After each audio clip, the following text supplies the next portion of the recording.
उसका पहला बाब और उसकी पहली 5 आयात खुदा के कलाम में से लिखा है, इब्तिदा में कलाम था और कलाम खुदा के साथ था और कलाम खुदा था। यही इब्तिदा में खुदा के साथ था। सब चीजें उसी के वसीले से पैदा हुई और जो कुछ पैदा हुआ है उसमें कोई चीज भी उसके बगैर पैदा नहीं हुई। उसमें जिंदगी थी और वो जिंदगी आदमियों का नूर थी और नूर तारीकी में चमकता है और तारीकी ने उसे कबूल ना किया।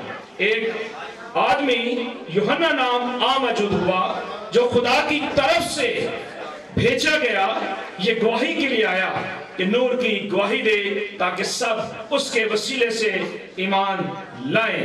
किताब मुकद्दस का पढ़ा और सुना जाना हम सब के लिए बाइस से बरकत हो। आमीन।